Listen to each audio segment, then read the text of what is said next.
Victoria's High Country is a cherished place to visit for a lot of people at any time of year. It's also a place of incredible natural beauty and wonder. In this series, I'm finding out what makes it so special and what we need to do to help keep it that way.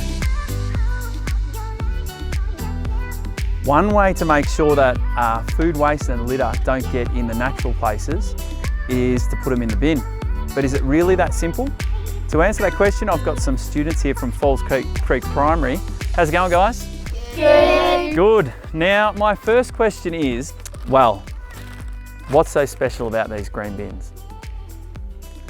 This bin's called the living waste, the living bin, and we put all our compost and stuff like that inside it so it doesn't end up in landfill. Right, perfect. And what happens to it at Falls Creek once it goes in the living bin? Once it goes in the living bin, it goes to a plant recycling. Recycling plant? Recycling plant. Because if it went into like one of Worm's things, we wouldn't be able to put stuff like apple cores inside it because the worms aren't allowed to get there. Okay, all right, good. What happens to the food once it gets turned into soil? It goes off to the organics plant. What happens to it then? It goes to gardens so it doesn't go to landfill and so it can be reused again. What happens in winter to anything that gets dropped on the ground? All these students at the school, even last year there was lots of new ones who hadn't been here before. They didn't really understand many of the rules since they hadn't really been to this school before. And in winter they don't really just put it in the bin, you can find rubbish everywhere, and when the snow melts after winter, the rubbish is spread around the playground. And every year after the snow melts, we have this big clean up on the roads and find every can to plastic bags and we have we have our big aqueduct which goes for quite a while, and it's got lots of trout in it, and it goes all the way to our huge lake, to our humongous water supply which we drink out of, and we don't need lots of rubbish in there just polluting it. It can kill fish, and we don't really want to drink your rubbish. One of the biggest issues for Alpine Resort Management when it comes to waste management is contamination. Contamination is when bins get things put in them that don't belong. For example, the living bin should get all of our food waste, including orange peels and eggshells. However, it will become contaminated if people throw in any plastics or metals, especially sauce packets or wrappers. I was intrigued to find out more about where our waste goes when it is put in the bin. And when the kids told me that Hotham has its own recycling plant on the mountain, I had to check it out. All right, so Pricey, where does our recycling go once it comes to you? Well, it comes here first in these bags. Yep. Then we open up our bags, we put onto our conveyor sorting station. We're separating out the cardboards from the glass, and then all the other commingled recycles into that green skip. Yep. And off to be recycled.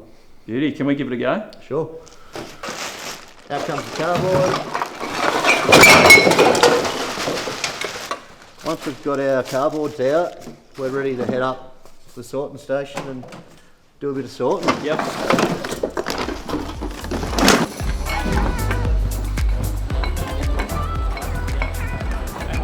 So how do people know what's recyclable and what's not at Hotham?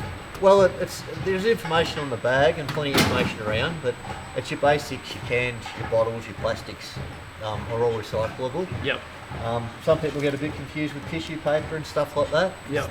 That's no good to be recycled as cardboard. Yep, okay. So, yeah. So hard cardboard can go in, newspaper? Newspaper and paper, yeah. Can go in, yep. That tissue paper stuff is no good. Too light, yep. Yeah.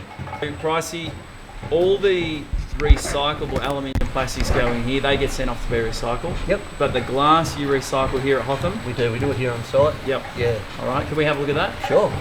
So Pricey, this is the glass crusher. Yep. How do we get that big bin of glass up into the top of this thing? Okay, so once we've got our full glass from the sorting station, we load our bin onto the forklift, and then we lift the forklift up, we drop the glass into the hopper, glass will come down through the machine, come down through here, run through a set of hammers, which will smash the glass up into small pieces. Glass will then run down through here, come through the trommel. This will separate out all the labels, bottle caps, rubbish, that sort of stuff from the glass. And that'll drop out to the end into our little red bin here. Yep. So that stuff all goes into landfill? That'll be landfill. And then what do you get from the bottles?